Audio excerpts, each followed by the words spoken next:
नमस्कार इंदौर, मैं हूं आपके साथ सिमरन तिरवार। आप देख रहे हैं अभय न्यूज का 12 मई गुरुवार का बुलेटिन। चलिए देखते हैं इंदौर शहर की आज की कुछ खास हलचल।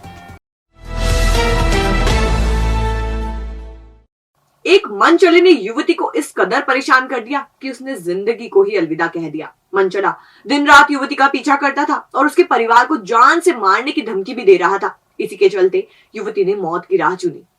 भंवरकुआ थाना क्षेत्र के पिपलिया रावा में रहने वाली 22 वर्षीय फैशन डिजाइनर ममता पिता जगन्नाथ सिंह गौड़ ने घर में ही जान दी थी। ममता की मौसी ज्योति ने बताया कि मालवी नगर निवासी विशाल नामक युवक उसे करीब 1.5 साल से परेशान कर रहा था। ममता जहां भी जाती वो वहां पहुंच जाता। उसने ममता को उसकी नानी और मां को जान से मारने की धमकी भी दी थी, जिसके चलते युवती ने मौत को गले लगा लिया। ममता के परिजनों ने उक्त युवक को कड़ी से कड़ी सजा दिलाने की मांग की है। उसके साथ उसने फांसी लगा ली साहब। उसको लड़का बहुत परेशान करता था। विशाल नाम का लड़का है, मालवी नगर में रहता है। उसको बहुत परेशान कर रहा था, उसने फांसी लगा ली। रात को खत्म हो गई। 1.5 साल से परेशान कर रहा था वो। नहीं करी, वो कहता मैं रिवॉल्वर मेरे पास, मैं तेरी नानी को खत्म कर दूंगा। तेरी नानी दिन में अकेली रहती है, तेरी माँ अकेली रहती है, तेरी माँ अकेली काम करने जाती है। मेरी छोरी बहुत डर गई थी साहब, बहुत डर गई थी। वो कहते मृतिका ममता पति एवं ममता पिता जगन्नाथ सिंह गौड़ उम्र 22 साल निवासी 38 पिपलिया राव इंदौर ने अपने घर में कल रात में फांसी लगा ली थी, जिसका पीएम कराया जा रहा है। इंडस सैटेलाइट सोसाइटी के अध्यक्ष और पत्रकार गणेश तिवारी की संदिग्ध परिस्थितियों में मौत हो गई है। उनके साथियों ने हत्या का आरोप लगाया है। पुलिस ने मामले को खुदकुशी माना है। इंदौर में पत्रकारिता करने वाले गणेश तिवारी की लाश उनके ही इंडेक्स सैटेलाइट स्थित निवास में फंदे पर लटकी मिली। बुधवार को अंतिम बार उन्हें देखा गया था। सुबह किसी काम से पड़ोसी ने उन्हें फोन लगाया और फोन नहीं उठाया तो रहवासियों ने पुलिस को सूचना दी। मूलतः सतना के रहने वाले गणेश तिवारी ने वैष्णव कॉलेज से बीबीए और एमबीए किया था। फिर वो पत्रकारिता में आ गए थे। लसूड़िया थाना क्षेत्र स्थित घर में वो अकेले रहते थे। उनका परिवार सतना रहता था। परिवार में पत्नी और 1 साल का बच्चा है। पुलिस ने दरवाजा तोड़कर घर में प्रवेश किया और गणेश तिवारी की लाश बरामद की। पुलिस ने लाश कब्जे में लेकर पोस्टमार्टम के लिए भिजवाई है। गणेश के मित्र धर्मेंद्र पांडे ने बताया कि कम उम्र में ही वो अपनी सोसाइटी का अध्यक्ष बन गया था। लोग उसकी सफलता से चिढ़ते थे। चुनाव के बाद से कतिपय लोग गणेश तिवारी को परेशान कर रहे थे। तत्कालीन टीआई मणि पटेल ने भी मिली भगत कर गणेश तिवारी के खिलाफ कार्रवाई कर दी। एक महिला से उसका लेन देन का मामला था, वो भी धमकी देकर गई थी। धर्मेंद्र पांडे ने गणेश तिवारी की मौत को हत्या बताया है। उन्होंने इंडस के मुकेश तिवारी, अजीत तिवारी, विकास परिहार, सचिन झा पर प्रताड़ना का आरोप लगाया है। मित्र प्रतीक साहू के मुताबिक गणेश सुसाइड करने वाला युवक बिल्कुल नहीं था। पिछले महीने ही उसने कहा था कि बाबा तुम्हारे भाई से बहुत सारे लोग जलने लगे हैं। साहू ने कहा कि गणेश तिवारी के मामले की जांच होनी ही चाहिए। तो 6, 7, 8 महीने से ये कुछ लोग इतना प्रताड़ित किए, इतना परेशान कर रहे थे कि रोज 20 आदमी लेके घर पे पहुंच जाना, बाहर सोसाइटी में पहुंच जाना, हटो भागो, हटो तुम नहीं। इंद्रमणि पटेल पुरजू टीआई हैं, उनसे भी बिना वजह से वो जेल में ले गए गणेश तिवारी को हथकड़ी पहना के। लगता है मर्डर कर दिया हो गणेश तिवारी, एक साजिश के तहत गणेश तिवारी को वो जेल ले गए। जेल से जब वो बाहर आए तो इंडस के वही लोगों ने फिर बेइज्जती करी गणेश तिवारी की, यही कि ये चोर है, ये फलाना है, अध्यक्ष लायक नहीं है, ये ऐसा है, वो ऐसा है। पिछले महीने वो मेरे पास आया था, साथ में बैठ के उसने भोजन करा था। हंसी मजाक करते हुए उसने कहा था, बोले कि यार बाबा बहुत लोग बोले जल्दी लग गए, बोले तुम्हारा भाई आगे बढ़ गया, बोले परेशान करते हैं। कुछ सोसाइटी वालों को उसने बताया था, उसको एक झूठे केस में उसको एक अंदर कर दिया था किसी पुलिस वाले ने। बोले कि हथकड़ी लगा के ले गए, बोले कि ये नहीं पता, ज़्यादा बताया नहीं और हंसने लग गया। वो हंसमुख मिलनसार था, वो इसमें का व्यक्ति नहीं था कि वो सुसाइड करे। उसका 1 साल का बच्चा है उसका, इन हरामियों ने उसको मारा है। उसको मेरे को तो अभी खबर मालूम पड़ी कि उसको रात को कचरे की गाड़ी में उठा के ले गए। रात को मरने के बाद 3 पहिए की गाड़ी में उसको उठा के ले गए। इतनी जल्दी क्या थी? उसके घर वाले भी कोई यहाँ पे नहीं, ना किसी को खबर करी। अक्षर नर्सिंग कॉलेज मामले के बाद प्रयागराज कॉलेज का मामला सामने आ रहा है। प्रयागराज कॉलेज द्वारा विद्यार्थियों को ये कहकर एडमिशन दिया गया था कि कॉलेज इंदौर शहर में ही है, लेकिन एडमिशन लेने के बाद स्टूडेंट्स को पता चला कि कॉलेज पीथमपुर में है। इसका विरोध विद्यार्थियों ने किया, लेकिन कॉलेज में उनकी सुनवाई नहीं हुई। अब विद्यार्थी एडमिशन वापस लेने और अपने ओरिजिनल डॉक्यूमेंट्स वापस दिलवाने के लिए कलेक्टर कार्यालय पहुंचे। मामले में कलेक्टर मनीष सिंह ने कहा कि अक्षर कॉलेज में तो हमने गवर्नमेंट को लिख दिया है कि इसमें जांच करवाएं। दरअसल जो नर्सिंग काउंसलिंग रजिस्ट्रेशन करती है उसकी जिम्मेदारी भी शासन की ओर होना चाहिए। इसमें जिला स्तर का कोई रोल नहीं रहता। प्रयागराज कॉलेज के लिए एडीएम पवन जैन को कहा है कि इसकी भी शिकायत ले ले। इसके अलावा प्रयागराज इंस्टीट्यूट के साथ इसे मान्यता देने वाले जो अधिकारी हैं, किस प्रकार से वे इस तरह के कॉलेजों को मान्यता दे रहे हैं या रिन्यू कर रहे हैं, उन पर भी प्रश्न चिन्ह लगता है। शासन से अनुरोध किया गया है कि अक्षर और प्रयागराज कॉलेज मामले की जांच की कार्रवाई की जाए। उसके लिए हम लोगों ने अक्षर कॉलेज के लिए तो गवर्नमेंट को लिख दिया है कि उसमें जांच कराएं। और एक्चुअली इसमें जो नर्सिंग काउंसिल जो रजिस्ट्रेशन करती है उसकी जिम्मेदारी भी शासन स्तर से निर्धारित होनी चाहिए। इसमें कहीं भी सच जिला स्तर का कोई रोल रहता नहीं है इनको मान्यता देने में या कुछ इनके मॉनिटरिंग के लिए। जो नर्सिंग काउंसिल रजिस्ट्रेशन कर रही है इस तरह के फर्जी कॉलेजेस का, उस पर भी निर्धारित होनी चाहिए। इसके लिए गवर्नमेंट को लिखा है हम लोगों ने। प्रयागराज के लिए मैंने एडीएम पवन जैन को बोला है कि इसकी भी शिकायतें ले लें पूरी, और इस पर भी चाहे प्रयागराज संस्था इंस्टीट्यूट हो उस पर, प्लस इसको मान्यता देने वाले जो जिम्मेदार अधिकारी हैं नर्सिंग कॉलेज काउंसिल के, कि किस प्रकार से वो लोग इस तरह के कॉलेजेस को मान्यता दे रहे हैं या रिन्यूअल कर रहे हैं, उनके भी पूरे एक्शन पे प्रश्न उठता है नर्सिंग काउंसिल के। उस पर भी गवर्नमेंट को हमने अनुरोध किया है। जैसे अक्षर वाले मैटर में तो अनुरोध किया है, इसमें भी अनुरोध करेंगे कि उन पर भी कार्रवाई, दोनों पे कार्रवाई की जाए, दोनों की जांच होनी चाहिए। एमजी रोड थाने पर गुरुवार को विधायक और हिंदू संगठन के कार्यकर्ता पहुंचे और पुलिस की कार्रवाई पर सवाल उठाए। इस दौरान पूरा परिसर जय श्री राम के उद्घोष से गूंज उठा।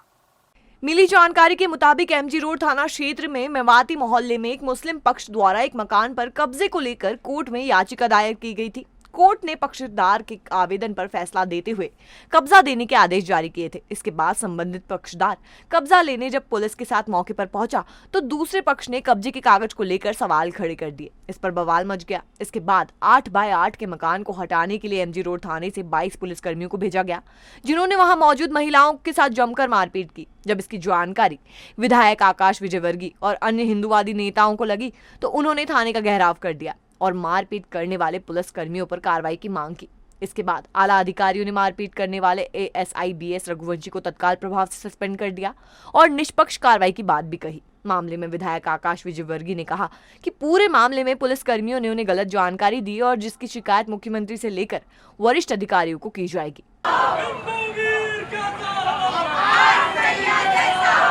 बिल्कुल ये देखिए बिल्कुल पहुंचाऊंगा ये, और बिल्कुल अननेसेसरी। जब साफ साफ दिख रहा है, मुझे तो समझ में नहीं आ रहा कि पुलिस ऐसा क्यों कर रही है। मतलब बिल्कुल साफ साफ दिख रहा है कि ये गलत हो रहा है, फिर भी पता नहीं क्यों इनका ऐसा, मुझे हमारी समझ से परे। और इसीलिए आज हम लोगों ने यहाँ पर आने का निर्णय लिया है और आगे हम इस आंदोलन को और ज़्यादा तेज़ी से करेंगे अगर इन्होंने अपना कार्य करने का रवैया नहीं सुधारा तो। मेवाती मोहल्ले में इंक्रोचमेंट के संबंध में पुलिस गई थी। वहाँ कुछ महिलाएं भी थीं। महिलाओं के साथ अभद्रता की शिकायत पुलिस अधिकारियों के विरुद्ध की गई है। उसमें कुछ महिलाओं के चोट के निशान बताए गए हैं, जिसकी हम जांच कर रहे हैं। लेकिन पुलिस अधिकारियों की जवाबदारी है कि वो अपनी कर्तव्यों का ठीक से निर्वहन करें और कंट्रोल रखें, अपने फोर्स पर नियंत्रण करें। तो नियंत्रण न रख पाने के उसमें बीएस रघुवंशी एएसआई को तत्काल प्रभाव से निलंबित किया जाता है। प्लॉट बेचने के नाम पर 2 लोगों ने एक शख्स को 16 लाख का चूना लगा दिया। ना तो प्लॉट की रजिस्ट्री की और ना ही कब्जा दिया। फरियादी ने बाणगंगा थाना पुलिस को शिकायत आवेदन दिया है। पुलिस के मुताबिक बाणगंगा थाना क्षेत्र की सांस्कृतिक स्मार्ट सिटी में उमेश रजक ने सर्वेश राठौर और अभिषेक सेंगर निवासी वेलमाउंट पार्क से प्लॉट खरीदा था। इसके लिए 35 लाख का अनुबंध भी हुआ था, जिसमें से उमेश ने आरोपियों को 16 लाख रुपए चुका दिए थे। इसके बाद भी आरोपियों ने ना तो रजिस्ट्री करवाई और ना ही प्लॉट का कब्जा उमेश को दिया। इसी बीच उमेश को जानकारी लगी जो प्लॉट उसने खरीदा है वो अभिषेक सेंगर के नाम पर ना होकर किसी और के नाम पर है। धोखाधड़ी का पता चलने पर उसने थाने में शिकायत की है। करीब 35 लाख रुपए का अनुबंध हुआ था और उसमें से 16 लाख रुपए इन्होंने आरोपी गणों को चुका दिए थे। लेकिन उसके बाद में भी आरोपी गणों ने लगातार टालमटोली करते रहे और इनको प्लाट का न तो रजिस्ट्री कराई न ही कब्जे दिया। बाद में जानकारी में आया कि वो जो प्लॉट है वो अभिषेक सिंह सेंगर के नाम पे नहीं है, वो किसी और व्यक्ति के नाम पे है। इस प्रकार आरोपी गणों के द्वारा करीब 16 लाख रुपए का अवैध रूप से प्राप्त कर फरियादी के साथ धोखाधड़ी की है, तो उस पर 420, 406, 506 का मुकदमा कायम किया गया है और आरोपीगणों की तलाश जारी है। अवैध मादक पदार्थ बेचने वालों पर पुलिस लगातार कार्रवाई कर रही है। इसके लिए पुलिस ने नार्को हेल्पलाइन नंबर भी जारी किया है। इस पर मिली सूचना के आधार पर चंदन नगर पुलिस और क्राइम ब्रांच ने तस्कर को गिरफ्तार किया है, जिसके पास से 10 ग्राम ब्राउन शुगर भी जब्त की गई है। फिलहाल आरोपी से पूछताछ की जा रही है। दरअसल क्राइम ब्रांच पुलिस को नार्को हेल्पलाइन नंबर पर मिली सूचना के बाद चंदन नगर पुलिस की मदद से आरोपी माजिद पिता शकूर खान निवासी चंदन नगर को गिरफ्तार किया है। आरोपी के पास से 10 ग्राम ब्राउन शुगर भी मिली है। वो पहले भी मादक पदार्थ की तस्करी में पकड़ा जा चुका है। आरोपी राजस्थान और रतलाम से ब्राउन शुगर लाकर शहर में बेचता था। फिलहाल उससे पूछताछ की जा रही है। कल ये अपराध शाखा के सहायक उप निरीक्षक थे, उनको एक मुखबिर द्वारा सूचना मिली थी और जिन्होंने थाना चंदननगर की टीम से संपर्क किया और दोनों की संयुक्त कार्रवाई में एक आरोपी माजिद पिता शकूर खान उम्र 31 साल और निवासी चंदननगर का रहने वाला था, जिसके पास से 10 ग्राम ब्राउन शुगर मिली है। पूछताछ में इससे जारी है और अभी अनुसंधान का विषय है और चल रही है पूछताछ। और अब खबरें दे दनादन। आदि गुरु शंकराचार्य की प्रतिमा को ओमकार पर्वत की जगह कहीं और लगाने और उसे पिकनिक स्पॉट नहीं बनाने की मांग को लेकर भारत हित रक्षा अभियान द्वारा कलेक्टर चौराहा स्थित गंजी कंपाउंड में सत्याग्रह किया जा रहा है। 3 दिवसीय सत्याग्रह के अंतिम दिन गुरुवार को धरना जारी रहा। साथ ही लोगों से समर्थन के लिए हस्ताक्षर अभियान भी चलाया जा रहा है। धरने के बाद 3 पद यात्राएं ओमकारेश्वर तक निकाली जाएंगी। ये ओमकार पर्वत पूरे दुनिया के हिंदुओं की आस्था का केंद्र है, क्योंकि इसको भगवान शंकर का ही रूप इसको मानते हैं। माँ नर्मदा की गोद में है। ओंकार शब्द का पहला नाद दुनिया में यहीं पर हुआ था, इसलिए इस पर्वत को खंडित करना ये धर्म के विरुद्ध है। इतनी बड़ी तोड़फोड़, पेड़ों की इतनी कटाई, ये अधर्म है और इसलिए ये आंदोलन शुरू हुआ है कि वहाँ पर जिस पर्वत को सब लोग परिक्रमा करते हैं, पूजते हैं, उसको बचाने के लिए उस पर इतनी कारों का आने जाने के लिए चौड़ा रास्ता बनाना, बड़ी पार्किंग बनाना, तोड़-फोड़ करके 30-30 फीट के गड्ढे करना उस पर्वत की चोटी पर, ये गलत है। आज कलेक्टर ऑफिस के सामने ओंकार पर्वत को बचाने के लिए सभी लोग धरना दे रहे हैं, क्योंकि ओंकार पर्वत हमारे हिंदू धर्म के का आस्था का प्रतीक है। आदि अनादि काल से उस पर्वत का महत्व है। उस पर्वत पर बहुत प्राचीन धर्म स्थान और पेड़ पौधे हैं। वहाँ वृक्षों की कटाई हो रही है।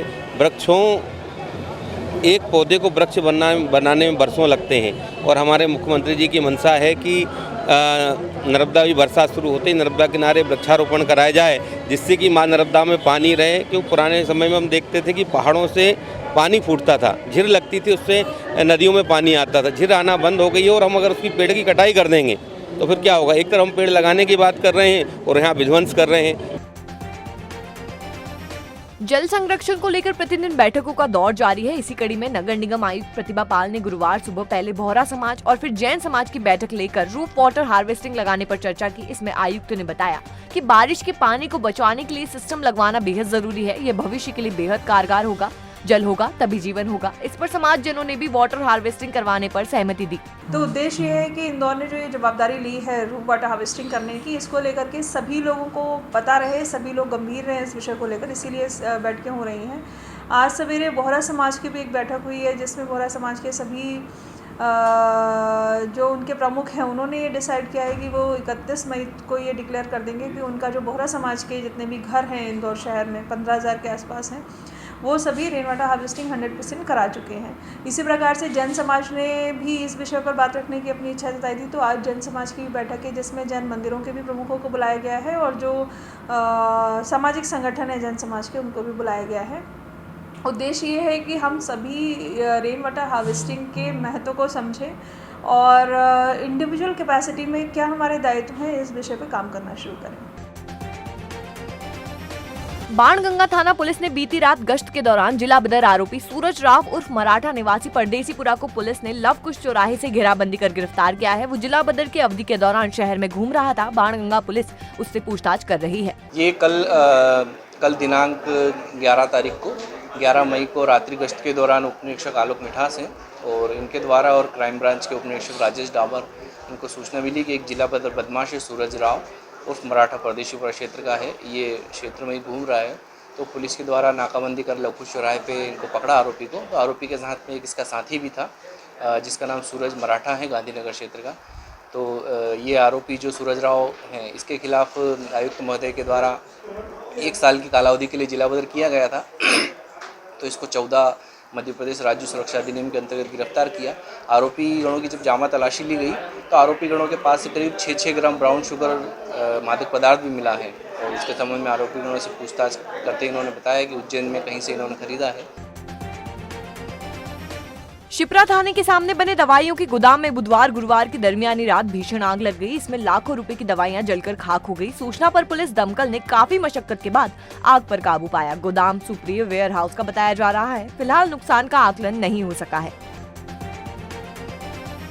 विजयनगर थाना क्षेत्र में प्रिंसेस बिजनेस स्काई पार्क स्थित FT फैशन सैलून में ट्रीटमेंट करवाने गई सैन्य अधिकारी पत्नी के बाल ही जला दिए गए। महिला की शिकायत पर विजयनगर पुलिस ने सैलून के संचालक शुभम गुप्ता, भावना तलरेजा और राजकुमार पर प्रकरण दर्ज किया है। ये पार्लर है FT फैशन पार्लर, वहाँ पर एक शिकायत आई है कि वहाँ पर कुछ सर्विस के लिए गए थे। सर्विस में परफ्यूम वगैरह के दौरान उन्हें जो बाल वगैरह थे केमिकल बहुत हार्ड यूज़ किया, उसकी वजह से उनके इंजरी हुई, बाल जल गए। इसके आधार पर फिर बाद में उनने जब उसकी कंप्लेंट करने के लिए गए तो उनको मेंटल रूप से हरास किया गया। इसके कारण उनके खिलाफ जो संस्था है उसके मालिक जो जिनने सर्विस दी उनके खिलाफ ऐसे 3 लोगों के खिलाफ प्रकरण दर्ज किया गया है और प्रकरण की विवेचना की जा रही है। तो ये थी इंदौर शहर की कुछ ताजा खबरें। अगर खबरों को लेकर आपके पास कोई फीडबैक है या कोई जानकारी है तो आप हमें दे सकते हैं। कल फिर मिलेंगे इसी समय। नमस्कार।